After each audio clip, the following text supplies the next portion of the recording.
კიდევ ერთხელ მოგესალმებით ყველას. დღეს გვაქვს სემინარი ფუნქციების თემაზე. როგორც გვეკითხარით წინა თეორიულ ლექციაზე ეს კვირა ბევრად უფრო ლაითი იქნებოდა, ვიდრე წინა კვირა, იმიტომ რომ წინაზე if statement-ები და loop-ები ახსენით. და შესაბამისად უფრო მეტი ამოცანა და უფრო სირთულეები იყო. დღესაც მოგვიწევს, რა თქმა უნდა, ციკლების და if-ების გამოყენება if statement-ების. მაგრამ ამას უნდა დავამატოთ ზემოდან ფუნქციები, რაც გავერეთ წინაზე და რაც ვისწავლეთ წინა თეორიულ ლექციაზე. ამიტომ ჩემი რჩევა იქნება, რომ თუ რაღაც გავგებარი გქონთ წინა ლექციებიდან, იმას შევუժეთ, იმიტომ რომ ეს კვირა უფრო ლაითი გამოვიდა და დღესაც უფრო ნაკლები დავალების გაკეთება მოგვიწევს. წინა ლექსია და დავალებები ატვირთული უკვე Discord-ზე. და შემდეგ კვირაში კიდევ იქნება სამიტორო სესია. ასევე შემდეგ კვირაში მინდა რომ გავაკეთოთ დავალებების შემოწმება. ესეთი მსგავსი არხი იქნება, ის არხი იქნება და მანდ შევალთ ერთად, ეკრანს გაგიზიარებთ და შევამოწმოთ თქვენს დავალებებს. რაც ატვირთული გაქვთ Discord-ის ერთ-ერთ არხზე. კარგი, მოდი დავიწყოთ პირველი დავალებით. დაწერეთ ფუნქცია სახელად say hello, რომელიც დაპრინდავს hello worlds. მოდი მარტივად დავიწყოთ, რომ გავიხსენოთ ფუნქციის სინტაქსი, რაში ვიყენებთ. უკვე ვიცი, რომ ფუნქცია გამოიყენება იმისთვის, რომ კოდი დავწეროთ ერთხელ და გამოიყენოთ ბევრჯერ. ან შეიძლება ერთხელ მოგვიწევს გამოიყენება, მაგრამ როდესაც ფუნქცია გვაქვს დაწერილი რაღაცა ლოგიკა, გამოდის, რომ ეს ფუნქცია ცალკე მდგომი არის და იმ ლოგიკას აქვს თავისი კონკრეტული ჩაღეტილი არეალი და მარტივად მოიძებნება, მარტივად გამოყენებადია და უფრო დინამიურობა შეგვიძლია რომ შევძინოთ. და ფუნქცია რო შევქმნათ, ვიყენებთ function keywords. შემდგომ ფუნქციის სახელი, ანუ say hello, გვეუბნება რომ say hello დაარქვითო. მერე უკვე მრგვალი ფრჩხილები, იმიტომ რომ სახელის მერე უნდა დავწეროთ სინტაქსურად მრგვალი ფრჩხილები და ფიგურულ ფრჩხილებში წერთ უკვე ფუნქციონალს. ანუ რა უნდა გააკეთოს ფუნქცია. და აქ გვეუბნებიან რომ უბრალოდ უნდა დაპრინტოსო hello world. ამიტომ დავწერთ ახლა console log hello world. აი ეს. უბრალოდ მე რო ეს პროგრამა გავუშვა, არაფერი არ მოხდება. ეს იმიტომ, რომ როდესაც ფუნქციას დავწერთ და შევქმნით, ამ ფუნქციას ჭირდება გამოძახება, რომ მასში დაწერილი კოდი შესრულდეს. როგორ ხდება ფუნქციის გამოძახება? წერთ ფუნქციის სახელს, რომ მივმართოთ და ბოლოში უწევთ მრგვალ ფრჩხილებს, რათა ეს ფუნქცია გამოვიძახოთ. ამ მრგვალი ფრჩხილები არის გამოძახების სინტაქსი. იგი იგივე console log-ში. console.log ეს ფრჩხილები რომ იწერია, ნიშნავს, რომ ეს ფუნქცია გამოვიძახე და შიგნით გადავეცი არგუმენტი. არგუმენტების გავიარეთ წინა ლექციაზე, ეს არის არგუმენტი, რომელიც ეხმარება console log ფუნქციას იმის გარკვევაში, თუ რა უნდა დააკონსოლოს. დავასეივოთ, გავუშვათ პროგრამა და დაიბეჭდა hello world. ეს პირველი ამოცანა საკმაოდ მარტივი იყო. მეორე, დაწერთ ფუნქციის სახელად greet, რომელიც პარამეტრად მიიღებს სახელს და დაპრინტავს გამარჯობა სახელი. ეს ნაწილად გავიარეთ წინა ლექციაზე. შევქმნით ფუნქცია greet დავარქვათ და ნახეთ პარამეტრად უნდა მიიღოს სახელიო. ეს იმას ნიშნავს, რომ ფუნქციის შექმნისას მრგვალ ფრჩხილებში მწირება პარამეტრი. პარამეტრი არის იგივე რაც ფუნქციაში ლოკალური ცვლადი. ფუნქციის სკოპში იქნება მარტო ეს ცვლადი და სხვაგან არა. მოდი დავარქვათ name, იმიტომ რომ ინტუიტური სახელია, რახამ სახელია name დავარქვათ. და შემდგომ უნდა დაპრინტოს გამარჯობა და ის სახელი, რასაც მიიღებს პარამეტრად. შემიძლია დავპრინტო console log hello name. ანუ აქ უკვე template literally გამოვიყენე. იმიტომ რომ თან string-ი მინდა დავწერო და თან მინდა რომ გამოსახულებად ჩავაქსოვო. ეს გამოსახულება, იმიტომ რომ მე სიტყვით name-ის დაწერა არ მინდა. მე მინდა იმ ნიშნულობის დაპრინტო, რაც არის name-ში მოთავსებული. ამიტომ ვიყენებ template literals, ანუ backtick string-ად ჩაწერილს და დოლარის და ფიგურული ფრჩხილების ნიშნებს. და როდესაც გამოვიზახებ greet ფუნქციას, მრგვალი ფრჩხილებით, არგუმენტად გადავაწოდებ სახელს. შეგვიძლია თემო გადავაწოდო. ანუ ფუნქციის გამოძახებისას ფუნქციაში გატანებული მნიშვნელობა არის არგუმენტი. არგუმენტი არის ხოლმე კონკრეტული და ფუნქციის შექმნისას დაწერილი სახელი ცვლადის არის პარამეტრი. პარამეტრი არის ზოგადი. ანუ ამ name შეიძლება იყოს თემოც, გიაც, ნინის და ასე შემდეგ, მაგრამ აქ არის ერთი რომელიღაც კონკრეტული. რო გავუშვათ პროგრამა, დაწერა hello თემო. ანუ ეხლა ეს ფუნქცია დინამიურია, იმიტომ რომ თვითონ ფუნქცია ზოგადი არის, ანუ ნებისმიერ name-ს დაპრინტავს იმის ონის გარეშე, რომ არ ვიცოდეთ name-ი თავიდან რა არის. მაგრამ მუშაობს ძალიან ბევრ კონკრეტულ შემთხვევაში. ანუ მე შემიძლია ეს ფუნქცია კიდევ გამოვიძახო და ყველა შემთხვევაში გადავცე სხვადასხვა სახელი. ლაშა, მარიამი და ნიკა მაგალითად. ნახეთ, ერთი ფუნქცია მიწერია, მაგრამ მუშაობს დინამიურად ბევრი სხვადასხვა შემავალი ინფუტისთვის, ბევრი სხვადასხვა შემავალი არგუმენტისთვის. და ნუ წინაზე როგორც ვისწავლეთ, შეგვიძლია გამოვიყენოთ default პარამეტრი, ანუ მე თუ ფუნქციას არგუმენტის არ გავატანე, მოდი დამეჯდოს გამარჯვება უცნობო. და default პარამეტრი, ანუ ცვლადის default მნიშვნელობა იწერება პარამეტრის შექმნისას. ანუ აქ დავწერთ name უდრის უცნობო.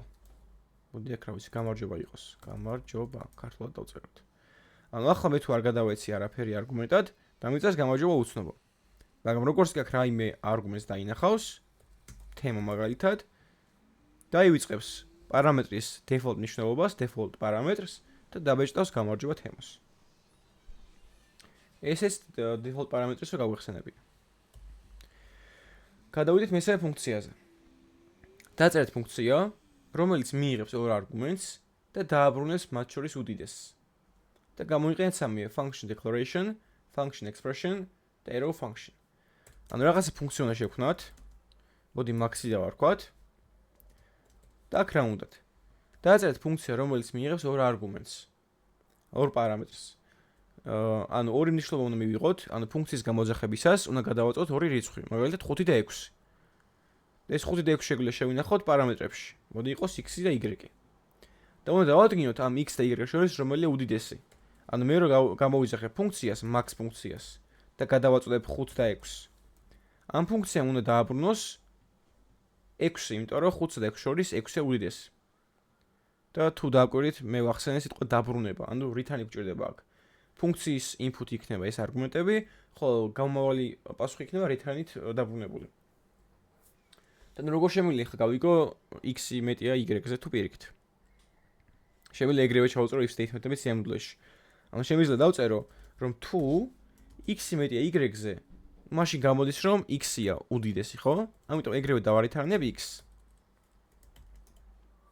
ხოლო ყველა სხვა დანარჩენ შემთხვევაში, ანუ თუ y-ი ნაკლები იქნება x-ზე, დავარითარნებ y-ს.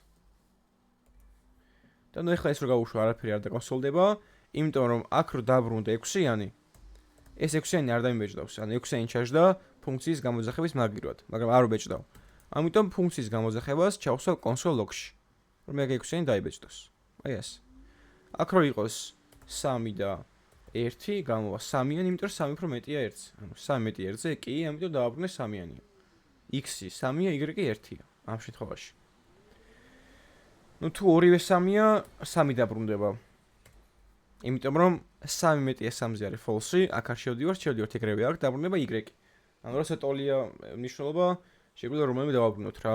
პირველი იქნებოდა მეორე მნიშვნელობა არ, იმიტომ რომ ტოლი ერთმანეთის. თუმცა ნუ აქ შემიძლია ჩამესვა ტოლია თუ არა, ანუ აქ დავწერო else if x-ი ნაკლებია y-ზე. ანუ თუ კი x-ი ნაკლები y-ზე, მაშინ y-ია უდიდესი და ყველა სხვა დანარჩენ შემთხვევაში თუ ტოლია, რაღა დარჩა, თუ არც მეტი არც ნაკლები, ესე იგი ტოლია, შემიძლია დავარითარნო ტოლია. ნუ ახლა ტოლიას დაარითარნოს. ესეც შემეძლო რო რამე. თუმცა აქ ნახეთ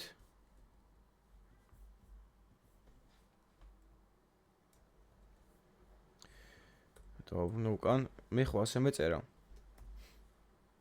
x-ი ნაკლებია y-ზე, x-ი ნაკლები y-ზე იგივეა რაც y-ი მეტია x-ზე. ასეც შეიძლება.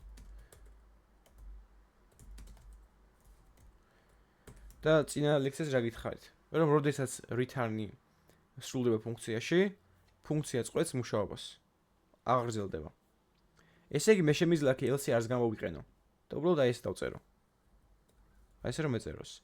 იმიტომ რომ თუ x დაერთანდება, ეს კოდი აღარ შესრულდება, თუ y დაერთანდება, ეს აღარ შესრულდება და თუ არც ერთი არ შესრულდა აქ, არც if-ი და არც else if-ის პირობა, მაშინ ეგრევე დავარეთანოთ რომ ტოლი, იმიტომ რომ სხვა გზა აღარ დარჩა რა. ან 6 და 3-ში 6-ს დააბრუნებს, 6 და 12-ში მაგალითად დააბრუნებს 12-ს, რა თქმა უნდა. ანუ ეს უფრო მოკლე კოდი არის.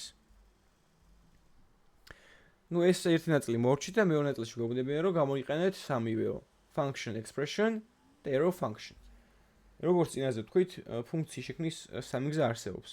ერთია ფუნქციის დეკლარაცია, ანუ function declaration, აი ეს რაც არის აქ. მეორე არის ფუნქციის გამოსახულება, ანუ function expression. როდესაც ფუნქციას სახელი არ აქვს, ეს სვლადში ვინახავთ და მესამე არის arrow function, რომელიც ისრიანი ფუნქციაა. მოდი აქ მივაწერ function declaration და ამას დავაკომენტარებ. ეხლა დავწეროთ ფუნქციის გამოსახულებით. ანუ function expression-ით. აქაც იგივეს ვაკეთებ. ვქნი უბრალოდ სვლადს და ამ სვლადში ვინახავ ფუნქციის მნიშვნელობას. ანუ function და დანარჩენ იგივე აბსოლუტურად. x, y, თუ x მეტია y-ზე მაშინ x დავარეთანოთ, თუ კი y მეტი x-ზე y დავარეთანოთ და თუ არც ეს შესრულდა, მაშინ დავარეთანოთ ტოლია. ანუ ეს მუშაობს იგივენაირად. 6-6 დაწერს ტოლია. და მესამე იქნება ისრიანი ფუნქცია, ანუ arrow function. arrow function-იც არის ანონიმური ფუნქცია, ანუ მას სახელი არ გააჩნია, ამიტომ სვლადში ვინახავთ. შეიძლება პარამეტრები x და y, შემდგომ ის არის და ფუნქციონალი იგივეა. თუმცა ჩვენ ვიცით, რომ თუ ისრიანი ფუნქცია ერთხაზიანია, შემიძლია აქვე დავუწერო. მაგალითად, x-ი გამრავლებული 5-ზე დავუწერო რადგანაც რა. ეს ნიშნავს, რომ აქ ფიგურული ბრჭყელი და y იგულისხმება. ანუ ისრიანი ფუნქცია საშუალებას მაძლევს, რომ უფრო მოკლედ ჩავწერო ჩემი პრობლემის გადაჭრა. ამონახსნე. დანარჩენი ლოგიკაში იგივე აბსოლუტურად სამი ფუნქცია. პატარა ერთი განსხვავება აქვს, რომელსაც შემდეგი კვირის თეორიულ ლექციაზე გავიმხელთ. იმიტომ რომ ჯერ მაგდენი ცოდნა არ აქვს. ოკეი. ახლა მეოთხე. დაწერეთ ფუნქცია სახელად 3 digits, რომელიც არგუმენტად იღებს რიცხვს და აბრუნებს მისი ციფრების ჟამს. ანუ ჯერ გაიაზრეთ ხოლმე პირობა კარგად. და გიშევთ რომ ფუნქცია ჩაწეროთ, განსაზღვროთ პარამეტრები და არგუმენტები და იცოდეთ მაგ ინფუტის საბოლოო პასუხი რა უნდა იყოს. რომ უფრო მარტივად წახვიდეთ. ანუ მაგალითად, აქ მე მექნება ფუნქცია 3 digits ერქმევა, იმიტომ რომ ეგრე მეუბნებიან, რომელიც პარამეტრად მიიღებს რიცხვს. ანუ რაღაც ნამბერი იქნება. და მე რომ გამოვიძახებ ფუნქციას კონსოლში და კონსოლდეს. და არგუმენტი გადავაწოდებ მაგალითად 145-ს. უნდა დამიბრუნოს აი ამ რიცხვის ციფრების ჟამი. ციფრები ამ რიცხვში არის 1, 4 და 5. ანუ 1 + 4 + 5 არის 20. კი 20 რაღა და 10. ანუ ამ ფუნქციამ დააბრუნოს 10-იანი. მაგრამ ეხლა ჩვენ გვაქვს საბოლოო გზა, თუ როგორ უნდა დავშალოთ ეს რიცხვი ციფრებად. ანუ ჯერ 5-იანი უნდა ამოვიღო. მერე 4-იანი უნდა ამოვიღო და ბოლოს 1-იანი უნდა ამოვიღო. ეს შეგვიძლია მათემატიკურად ჩავწეროთ. და ზოგადად ასე არის, რომ როდესაც რიცხვს გავყოფთ 10-ზე, ნაშთი რაც დარჩება, ეგ არის ბოლო რიცხვი. ანუ მაგალითად 155 რო გავყოთ 10-ზე, ხომ არის 14 და ნაშთი გვჭება 5. ესე იგი 5 რიცხვი ბოლო ამოღებულია და მას ამოვშლი მე. და დარჩება 14. 14 რო გავყო 10-ზე, არის 1 და ნაშთი არის 4. 4-იანიც ამოვიღეთ. და დარჩება ბოლოს 1 და 1 რო 10-ზე გავყო არის 0, მაგრამ ნაშთი 1. 1-იანიც ამოვიღეთ. და ეს ამოღებისას ნელა შეგვიძლია რომ დავაჯამოთ ერთმანეთში. ამიტომ ეგრე ჩავწერ.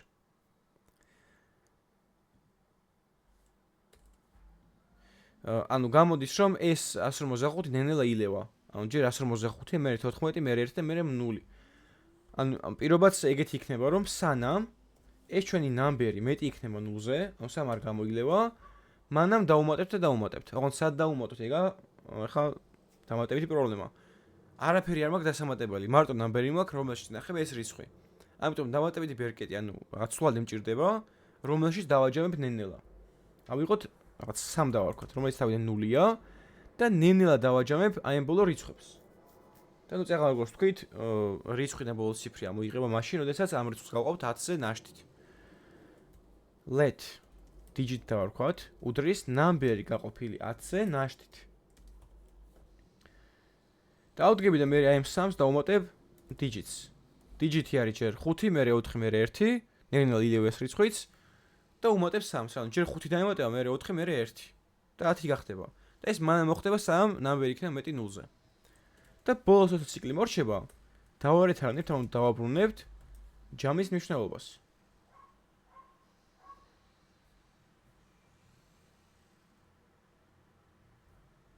მოდი გავუშვით პროგრამა.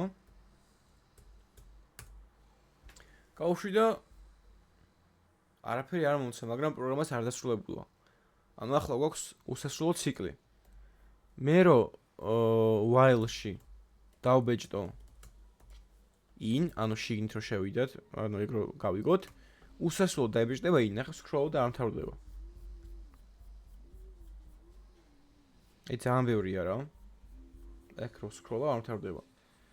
და ეს იმიტომ ხდება, რომ while-ის პირობა არის მუდამ ჭეშმარიტი. ანუ ნამბერი ყოველთვის მეტია 0-ზე. მე კი ვიზუალურად აღგაქმევინეთ, რომ ჯერ 155-ია, მე 14, მე 1, მაგრამ კოდში არ დამიწერია ეგ. ნამბერი სულ არის 155 და ყოველთვის 0-ზე მეტი იქნება, რა თქმა უნდა, ხო? ამიტომ რა, ეხლა მე რა მჭირდება? მე მჭირდება, რომ აი ეს რო დავამატებ ყველაფერს და რომ მოვიშორებ, ანუ 5-იანს რო გამოვიყენებ. ამ 5 ეს 5 უნდა ამოვაგდო. მაგრამ ეხლა როგორ უნდა ამოვაგდო ეს 5-იანი? მე შემიძლია 155 გავყო 10-ზე და ეს ხო არის 14.5. ეს 5-იანი რომ მოვიშორო, მე შემიძლია 14-მდე დავამრგვალო. ანუ მე-ს წერტილი ფლორი გამოვიყენო, რაც წინა ლექციაზე ვთქვით. მე-ს ფლორი ამრგვალებს რიცხვს ქვედა უახლოეს მთელ რიცხვამდე. ანუ 14.9-ს 14 იქნებოდა და 14.1-ს 14 იქნებოდა დამრგვალებით. ამიტომ numbers შეუცვლი მნიშვნელობას და ახალი მნიშვნელობა მისი იქნება გაყოფილი 10-ზე ყო დამრგვალებული.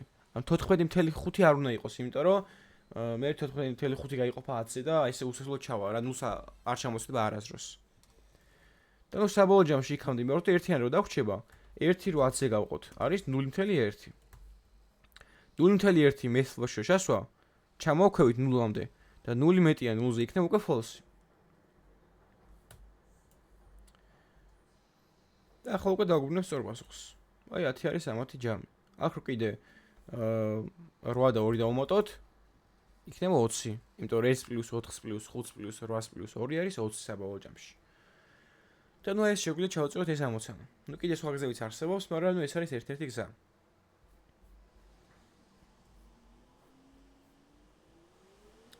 ოკეი. ახლა გადავიდეთ მოდი შემდეგ ამოცანაზე.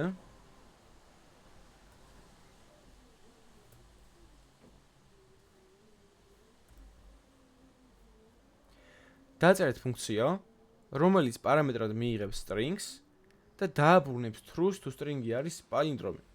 ანუ თავიდან და ბოლოდან იგივენად იწერება და false თუ არა პალინდრომი. ანუ რა გამოვიდა? ჯერ თუ არის პალინდრომი რა არის და მარტო აკეთებთ დავალებას წარმოვიდგინეთ, უნდა დასერჩეთ რა არის პალინდრომი. და რო დასერჩავთ, გაიგებდით რომ ნუ აქაც კი წერია რა. პალინდრომი არის ისეთი სიტყვა ნუ string-ი, რომელიც თავიდანაც და ბოლოდანაც იკითხება ერთ და იგივედ. ანუ მაგალითად სიტყვა როგორ, ქართულად როგორ არის პალინდრომი, იმიტომ რომ თავიდანაც როგორაა და ბოლოდანაც როგორაა. ასევე level თავიდანაც level არის და ბოლოდანაც level არის. და ნუ მაგაზე უნდა დავწეროთ ფუნქცია. მოდი შევქმნათ function is palindrome დავარქვათ. is palindrome რატო? პირობაში მეგონებია რომ true and false დააბრუნეო. და თუ true-ს დააბრუნებს, ესე იგი palindrome-ია. is palindrome ნიშნავს არის palindrome. და თუ false დააბრუნებს, ესე იგი palindrome არა. აქ პარამეტრად გვექნება string-ი და როცა გამოვიძახეთ ფუნქციას console log is palindrome არგუმენტად გავაცეთ მოდი level-ი. level-ზე უნდა დააბრუნოს true. level o მაგალითად უნდა დააბრუნოს false, იმიტომ რომ ეს თავიდან და ბოლოდან ერთ იგივე აღარაა უკვე. და ეს როგორ შემიძლია რომ გავაკეთო ახლა ეს ამოცანა. ერთი ვარიანტი არის რომ მე ავდგე და ეს string-ი შევადარო მის შემოტრიალებულ ვერსიას. ანუ მე ავდგე და ნელ-ნელა ავკინძო ახალი სიტყვა, რომელიც იქნება შემოტრიალებული. ანუ თავიდან რაღაც ცვლადი მექნება let reversed string-ი იქნება, რომელიც თავიდან ცარიელი string-ი რა თქმა უნდა და ნელ-ნელა აქ ჩავყრი ავკინძავ strings, რომელიც იქნება ამას შემოტრიალებული. ანუ თავიდან იქნება ბოლო l, ეს ბოლო l იქნება, მე იქნება e, მე იქნება v, მე იქნება e, მე იქნება l. და როდესაც მე აი ამ reverse strings ავკინძავ, ანუ მექნება უკვე ორიგინალი string-ი და ასევე დარევერსებული string-ი. მე უკვე შემიძლია ავდგე და ეს ორი შევადარო. თავისუფლად, ხო?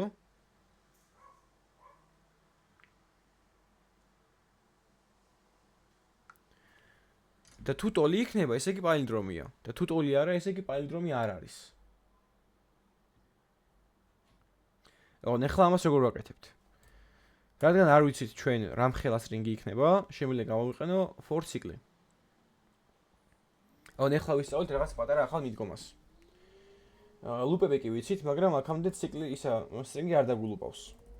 მაგალითისთვის, მქონდეს რაღაცა let string-ი იყოს თემო. და მოდი დავაკონსოლოთ string-ი. ანუ მე შემიძლია შეიძლება string-ის მნიშვნელობა გამოვიტანა, ხო? მაგრამ ასევე შემიძლია რომ მე ამოვიღო ამ string-ი, ანუ გამოვიტანო ამ string-იდან კონკრეტულ ადგილას მყოფი character-ი, ანუ სიმბოლო. მაგალითად მინდა რომ გამოვიტანო t. და ეხლა ეს როგორ ხდება? ეს ხდება ინდექსირებით. ანუ წერ აქ ბრეკეტს და ნულიანს. ეხლა ეს ინდექსები რა არის? ზოგადად string-ში ყველა სიმბოლო იყოფა რაღაც კონკრეტულ ინდექსზე. ინდექსი არის string-ში character-ის ნუმერაცია. და ამ ინდექსების სათვლა იწყება 0-დან.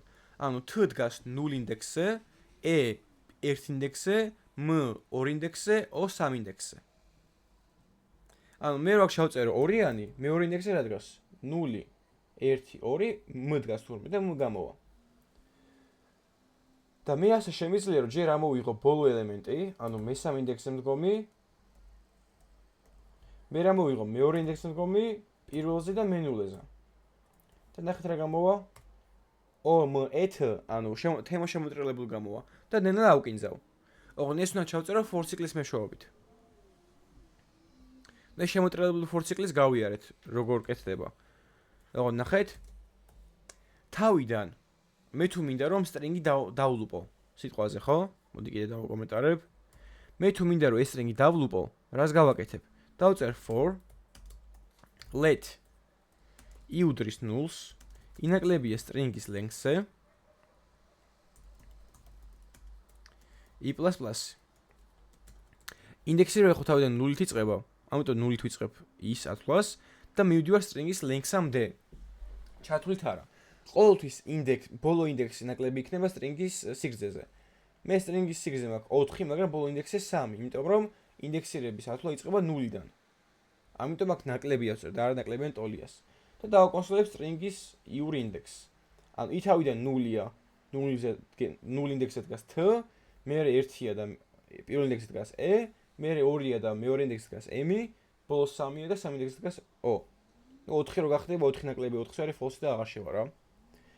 და ესო შემოვატრიალოთ, უნდა დავიწყოთ ბოლოდან. ანუ string length -1-დან. string length -1-დან რატო? იმიტომ რომ მე თუ მაქვს აქ 4 ელემენტი, ბოლო ინდექსი არის 3, ანუ 1-ით ნაკლები. ამიტომ თუ იქნება რაღაცა თემური მაგალითად, ანუ 2, 4, 6 ელემენტი, 6 სიმბოლო, ბოლო ინდექსი იქნება მე-5, ანუ 6-1. ანუ ყოველთვის ბოლო ინდექსი string-ში არის string length -1. ამას გავაკეთებ მანამ სანამ იმეტიან ტოლი იქნება 0-ზე, იმიტომ 0-ით სჭირდება და ნენელა ის დავაკლებ. ანუ თავიდან იქნება 5, მერე 4, მერე 3 და ასე შემდეგ. და დაიბეჭდა i-met, ანუ თემური შეტრილული ვერსია.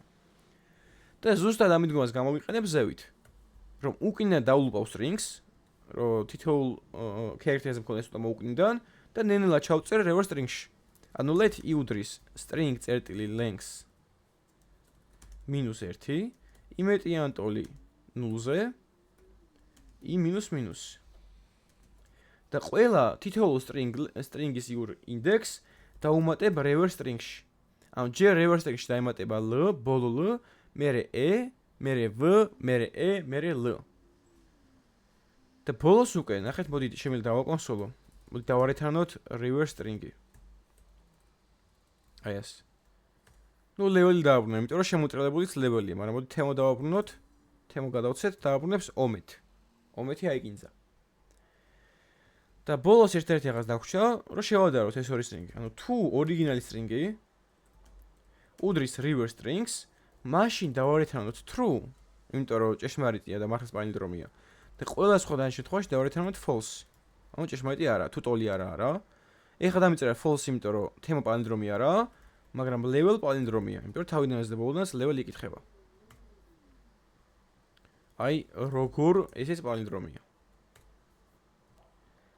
თუმცა ამ კოდის შემოკლება კიდევ შეგვიძლია. და როგორ? თუ ფუნქციაში საბოლოო პირობა, ანუ ეს იგივეს აბრუნებს, რასაც ფუნქცია უნდა აბრუნებდეს, მაშინ ეგრევე პირობა დააბრუნეთ. ანუ რას გულისხმობ? ეს პირობა ხო ან true და false აბრუნებს, ხო? თუ ტოლია true იქნება, თუ არ იქნება ტოლი false იქნება. და ფუნქციას true ან false აბრუნებს. ანუ მე შემიძლია ეგრევე დავაბრუნო პირობა, ანუ return string უდრის reverse strings. ანუ თუ ეს მოცემულობა true არის, მაშინ ფუნქცია true-ს დააბრუნებს, ხოლო თუ ეს მოცემულობა false-ია, ფუნქცია false დააბრუნებს. ამიტომ ეს მოკლე ხალხი სიხმარით ხოლმე. ანუ ეხლა true არის, მოდი რაღაც დავუმატოთ, ეხლა ეს იქნება false. აი ეს. და ისა პალინდრომის ალგორითმი. სხვანაირად შეიძლება, მაგრამ მაგას უკვე შენაკში ვისწავლით სხვა ხერხებს. იმიტომ შენაკდი ლექციის თემა არის ეგ. და გადავიდეთ დღეისთვის უკვე ბოლო ამოცანაზე. დაძრათ ფუნქცია, რომელიც მომხმარებელს შეეკითხება, რომ გამოიცნოს რანდომული საიდუმლო რიცხვი 0-დან 100-მდე. მანამ სანამ სწორად არ გამოიცნობს მომხმარებელი. თუ შემოყვანილი რიცხვი საიდუმლო რიცხვზე მეტია, უნდა დავუკონსოლოთ თუ high, ხოლო თუ ნაკლებია თუ low. გამოცნობის შემთხვევაში უნდა დავპრინტოთ you got it და დავაბრუნოთ. ანუ რაღაცა რანდომული რიცხვი უნდა დავაგენერიროთ საიტის გაშვებისას, კი არა, პროგრამის გაშვებისას 0-დან 100-მდე. ანუ შეიძლება ჯერ რანდომულად დაგენერდეს 50, მერე 40, მერე 13 და ასე შემდეგ. და მომხმარებელმა უნდა ცადოს რომ გაარტყას. და თუ მაგალითად რანდომული რიცხვი არის 10 და მომხმარებელმა შემოიყვანა 20-იანი, უნდა უთხრათ რომ თუ high, იმიტომ რომ უფრო მაღალი შემოიყვანეო და უფრო დაბალი შემოიყვანს მერე. მაგრამ თუ 5-იანი შემოიყვანა, უნდა უთხრათ თუ low, იმიტომ რომ 5 10-ზე დაბალი გან. მაგრამ ნუ პირველი პრობლემა, მოდი ესეც დავხილოთ ჩვენ პრობლემებად და მარტო იმაზე ვფიქროთ, როგორ უნდა დავაგენეროთ რანდომული რიცხვი 0-დან 10-მდე, 0-დან 100-მდე. ზოგადად მოდი სვლად შევქმნი random და ეს random დავაკონსოლოთ. ზოგადად რანდომული რიცხვის გენერაცია ხდება ჩაშნებული ფუნქციით math.random ფუნქციით. ნახეთ პროგრამა რო გავუშვა ახლა მე. დაიბეჭდა 0.79 რაღაცა. და ყველა გაშვებაზე სხვა რანდომული რიცხვია. უბრალოდ ეს რანდომული რიცხვი არის 0-დან 1-მდე. ანუ რაღაცა თეორიული პატარა შანსი არის რომ 0 იყოს, მაგრამ 1 არასდროს იქნება. 0-დან 1-მდე 10 წლად რიცხვს აგენერირებს. და მე თუ მინდა რომ 0-დან 100-მდე დავაგენერირო, ეს უნდა გავამრავლო 100-ზე. აი ეს. 100 ვამრავლებ. ეხლა 4.1 რაღაცა, მე 1.6 რაღაცა. ანუ აქაც იგივე 0 შეიძლება იყოს. თუ ეს 0-ია, 0-ჯასი 0-ია რა, მაგრამ 100 ვერასდროს ვერ იქნება, იმიტომ რომ აქ 1 ვერასდროს ვერ იქნება. 0.999 იყოს მაქსიმუმ რა. ეს შანსიც აი ჩათვალეთ შეუძლებელია, იმიტომ რომ რა ვიცი, ძალიან დაბალია მაგის შანსი მოკლედ. ხო და ეხლა უბრალოდ უნდა დავამრგვალოთ ეს, იგივე პრინციპით. შემიძლია math flow-ში ჩავსვა, რომ ქვევით ჩამოვიყვანო. აი ეს. ეხლა 0-დან 100-მდე დაგენერდება რიცხვები. 50, 6, 39, ანუ მრგვალდება, წეღარ ასე ვაგენერებდი, იმას ვამრგვალებ უბრალოდ. მეტი არაფერი. და ახლა ჩვენ მიზანი არის, რომ user-მა შემოიყვანოს რაღაცა რიცხვი. ნუ დუალით გავაკეთებთ, იმიტომ რომ ჯერ უნდა გავაკეთოთ, ანუ დავფრონტოთ და მერე შევამოწმოთ. მაგრამ მაგას მოდი index.html-ში შევუქმნი, იმიტომ რომ აქ prompts ვერ გამოვიყენებ. ასე, სკრიპტი მივაბად.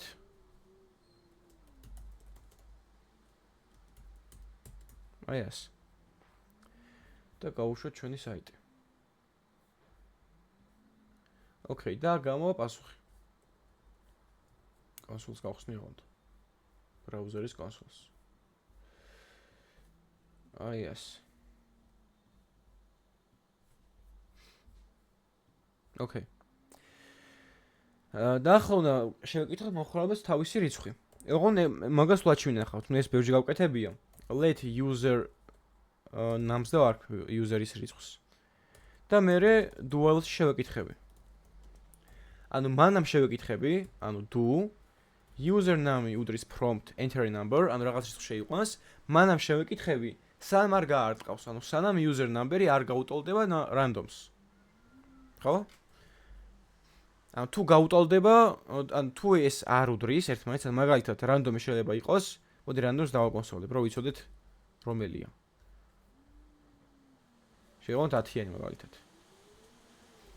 იცი რომ დავარეფრეშო.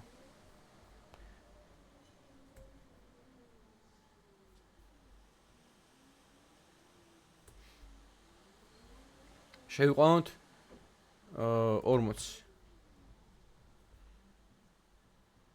აუ ეგრევე ინსპექტის გახსნა მინდა ეხლა მე. აქ გავაგა.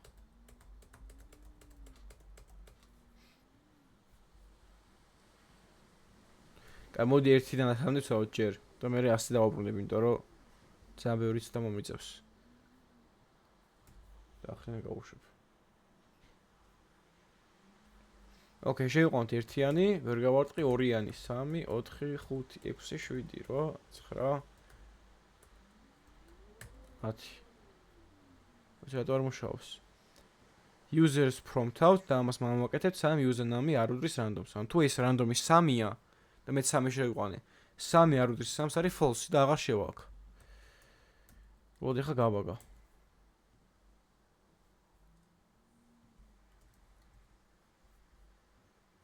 თან მაგრამ გავაგა. ოკეი.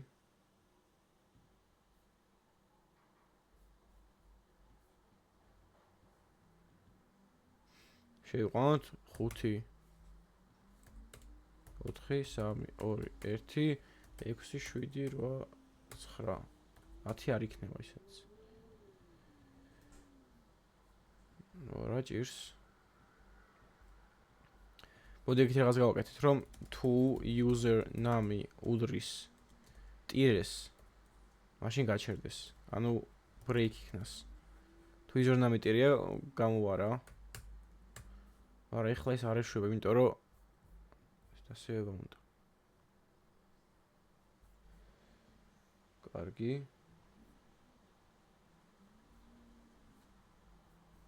ტირე. всё, ეხა. თორე ჩაიხვია. კარგი, დავარეფრეშებ. რანდომული რიცხვი 8, იმიტომ წეღა დავაკონსოლე 8. აქ მაკონსოლებ. რო შევიყვანო 3, 3 არ უდრის 8-ს, ამიტომ კიდე გაგრძელდება, კიდე მკითხავს. 5-ზეც მკითხავს, 6-ზეც, მაგრამ 8-ზე გაჩერდება. მე რა შეიძლება დავუშვი ახლა? ის შეიძლება დავუშვი, რომ user name არის string-ი და მე აქ ვატარებ მკაცრად. ამიტომ ეს უნდა გადავიყვანო რიცხვში. აი აქ შეიძლება დავუშვი მე. ეს string-ი ის რიცხვი და ერთმანეთს არ უდრის. და ახლა იმუშავებს. რა შევიყვანო? ახლა გავუშვებ. და ნუ ეს გაჩერებას აღარ მინდა, მოდი რა ვიცი. აღარ მჭირდება. 5 6 7 8 9 აი 9 ყოფილა თუ. ეს ხა დაკონსოლა თავიდან. მოდი კიდევ ვცავოთ 3 არის, 1-ზე არაფერი, 6-ზე ისე მეკითხება, 3-ზე გაჩერდება. იმიტომ რომ 3 არ უდრის 3-ს, აქ არის false და აღარ შევა ციკლში. უბრალოდ ახლა უკვე მინიშნებებიც უნდა მივცეთ users. რომ თუ user-ის რიცხვი უფრო მეტია ვიდრე რანდომული რიცხვი, მაშინ უნდა ვთქვათ, რომ აი მაღლა ხარო, რომ ქოი ჩამოვიცი და ასე შემდეგ. ანუ თუ ამას ვაკეთებ აქვე, როგორც კი მივიღებ მის მნიშვნელობას, ეგრევე ვეტყვი რა. თუ user name მეტია random-ზე, მაშინ დავაკონსოლებთ თუ hi. თუ კი user-ის რიცხვი ნაკლებია random-ზე, მაშინ დავაკონსოლებთ თუ low. და ყველა სხვა დანარჩენ შემთხვევაში შემიძლია დავაკონსოლო You got it. ანუ თუ არც მეტია, არც ნაკლები, ესე იგი ტოლია. ამიტომ ვეთქვი რომ სწორი ხარ თქო რა. მოდი აქ 100 ჩავსვათ. და აი ამას აღარც გამოვკონსოლებ. მოდი თავიდან მოვიდეთ ჩვენ ვთამაშოთ. კაი, მოდი შევიყვანოთ 50. 50 ცოტაა, ესე იგი 50 მეტი მჭირდება. მოდი იყოს 70. 70 უკვე ბევრი, ესე იგი 50-ის და 70-ის შუალედში ვართ. 60 იყოს. 60-ის მეტია. 55 მეტია, 53 მეტია, 52 ეგა. თურმე 52 ყოფილა რანდომული რიცხვი. და ესე ჩვენი პროგრამა. უბრალოდ, ახლა მოდი ეს ყველაფერი ჩავსვათ ფუნქციებში. ოღონ მე შემიძლია ეს ყველაფერი ერთ ფუნქციაში ჩავსვა. ანუ უბრალოდ ფუნქციაში მქონდეს რა, ანუ function guess number და უბრალოდ გარშემო მოვარტყა ფიგურული ფჩხლებით აი ასე და მორჩა რა. და მე ეს ფუნქცია გამოვიძახო guess number-ი. ნუ აქ პარამეტრები და არგუმენტები აღარ მჭირდება. მაგრამ ესეთ მომენტებში ჯობია ხოლმე რომ ფუნქციას გააკეთებინოთ მხოლოდ ერთი რაღაცა. ახლა რანდომული რიცხვს აგენერებდა ეს ფუნქცია და მე ლუპავდა რა. იუზერს ეკითხებოდა. მაგრამ ჯობია რომ ერთი რაღაც გააკეთოს და უფრო სტრუქტურული და დალაგებული პროგრამა გქონდეთ. ამიტომ მე ერთ ფუნქციას გამოვიყენებ რომ უბრალოდ რანდომული რიცხვი დააგენერიროს. ანუ შევქმნი ფუნქციას const generate random number დავარქვათ და გამოვიყენებ error ფუნქციას, იმიტომ რომ ერთხაზიანი კოდი მაქვს. აქ პარამეტრები არ მჭირდება და ეგრევე დავარითარნებ math floor აი ამას. ამას დავარითარნებ ახლა ეგრევე. ანუ ეს ფუნქცია აბრუნებს რანდომულ რიცხვს 0-დან 100-მდე. და მეორე ფუნქცია მექნება აი ამისთვის. ანუ function guess number დავარქვათ და ნუ გარშემო ვარტყათ. აი ეს. და აქ უკვე random რიცხვი არ მაქვს, ამიტომ შემიძლია random რიცხვი შევქმნა და დავწერო. const random უდრის generate random number. ანუ მე ამ ფუნქციაზე გამოვიძახებ. ეს ფუნქცია ხომ მიბრუნებს რანდომულ რიცხვს. ამიტომ random სულად შეინახება რანდომული რიცხვი. და მე გაიშვება დანარჩენი ფუნქციონალიც. და გამოვიძახებ guess numbers. ანუ ახლა უკვე guess number ფუნქციაში ვიძახებთ generate random ფუნქციას. და ეს თუ სხვაგან ამჭირდა კიდევ სხვაგანაც გამოვიყენებდი. მაგრამ წეღარ ყველაფერი ერთ რაღაცას მეწერა, იმ ცალკე რანდომული რიცხვი ვერ გამოვიდან გარეთ. და ეხლა უკვე ეს ცალკე შემდგომ გამოვიყენო ხოლმე. და ესეთი პროგრამა უკეთესია ბევრად. რო გავუშვა იგივეს აკეთებს, მაგრამ ბევრად უკეთესია. აქ არ უნდა გავუშვა, აქ უნდა გავუშვა. კარგი, ისე 50 შევიყვანოთ. დიდია 25. low-ა 40. low-ა 45. high-ა 43. low-ა 44, ესე იგი უეჭველი you got it. გავარტყეთ. და ეგაა რა. ეს მიდგომა უსულად გამოიყენეთ. სიტყვაზე რომც არ გჭირდებოდეთ თქვენ ანუ ერთ-ერთი მთავარი მუღამი ხო არის ფუნქციის რომ ერთხელ დაწერე ბევრჯერ იყენებ. ბევრჯერ რომც არ გამოიყენოთ და მარტო ერთხელ იყენებდეთ. მაინც ფუნქციაში ასვით. ეხლა მე ამ კოდს ამ პროგრამაში ხომ ეჯერ არ ვიყენებ, მაგრამ მაინც ფუნქციაში ასვით. იმიტომ რომ ცალკე იქნება. და ასე higher-ში არ იწერება რა, გლობალურად ყველაფერი. ასე ჯობია დამიჯერეთ. ოკეი.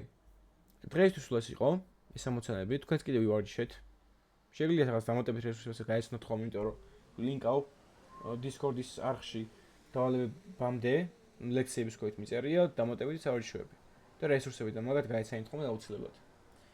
საინტერესო რაღაცები გამოგადგებათ. და კიდევ რამე მეთქვა, ხო, იდეაში სულ ეს იყო დღეისთვის. ახლა ჩანაწერს გავთიშავ და გადავიდეთ კითხვებზე პასუხზე.